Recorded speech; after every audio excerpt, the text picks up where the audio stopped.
François, y a-t-il forcément un compresseur d'air dans une installation d'air comprimé? Eh bien, le plus souvent, dans une installation d'air comprimé industriel, il y a un compresseur d'air. Mais il y a des exceptions.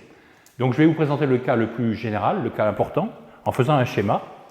Vous allez avoir un compresseur d'air, que je représente comme ça. Il va aspirer de l'air. Ça, c'est l'aspiration. C'est le point d'aspiration à la pression atmosphérique. On verra dans la suite du cours qu'il peut aussi aspirer de l'air déjà comprimé par un autre compresseur ou de l'air qui a été détendu, par exemple, sur un réseau d'air 40 bars, on récupère de l'air à 9 bars. Mais dans le cas le plus fréquent, on aspire l'air à l'aspiration, à la pression qu'on appelle atmosphérique. C'est 101 325 pascal, en gros 100 000 pascal. Le compresseur joue son rôle et refoule de l'air.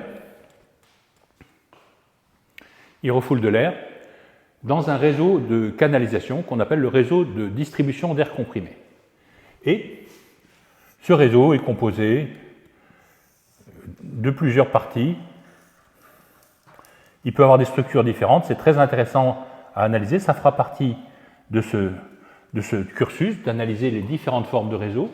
Et puis, à la fin, on va avoir des usages qui sont raccordés à ce réseau.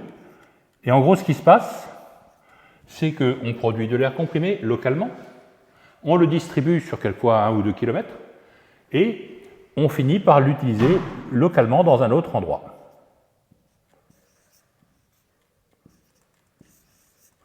Voilà, dans une usine, il peut y avoir non pas comme ici 6 utilisations, mais il peut y avoir plusieurs milliers d'utilisations de l'air comprimé quand on descend au niveau de l'utilisation finale.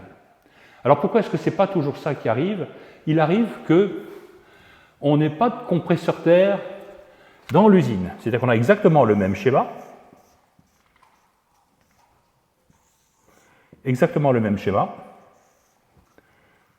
etc.,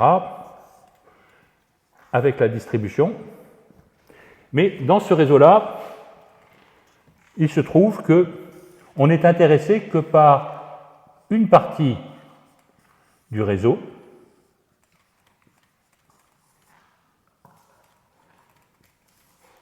Pourquoi? Eh bien parce que, je vais mettre ça en rouge, cette partie-là de l'usine, qui avant faisait partie de l'usine principale, a été revendue à une société différente. Donc, ça pose un problème, c'est que les gens qui font, les rondiers qui travaillent sur cette partie d'usine, considèrent que de l'autre côté d'un mur qui est situé ici, c'est une limite de propriété et ça ne les concerne pas. Donc, souvent, ils ne sont même plus trop autorisés à traverser, à visiter le reste de l'usine. Donc, dans ce cas-là, on peut dire que le réseau local que j'ai mis en rouge est alimenté par prélèvement sur le réseau d'une usine voisine, qui peut être l'ancienne usine auquel appartenaient tous les services, ou alors même une usine complètement différente qui s'est installée là-bas. Voilà. Alors en général, quand on fait ça, on a deux éléments. On a ici un compteur et on a une vanne de sectionnement qui permet d'isoler le compteur pour le changer par exemple et d'interrompre la livraison, la fourniture d'air comprimé à ce sous-réseau qui ne fait plus partie de l'usine principale. Alors on a deux autres schémas qui existent, qui sont un peu des schémas qu'on pourrait qualifier de triviaux. Le premier schéma, c'est d'avoir simplement une réserve d'air comprimé à 100 bars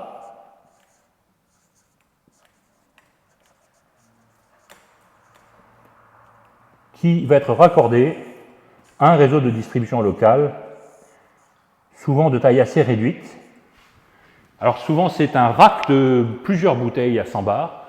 Ces racks vont alimenter souvent en air comprimé propre des laboratoires d'analyse et ça se fait aussi dans les hôpitaux parce qu'il y a de l'air comprimé qui est utilisé dans les hôpitaux. Et dans ce cas-là, dans l'hôpital, vous avez de l'air comprimé qui donne une autonomie, en général, on demande une autonomie de 48 heures, 24 à 48 heures. Il est arrivé qu'on reconstitue de l'air comprimé à partir de ce qu'on appelle des cuves d'azote cryogénique. Donc vous avez des grandes cuves, oxygène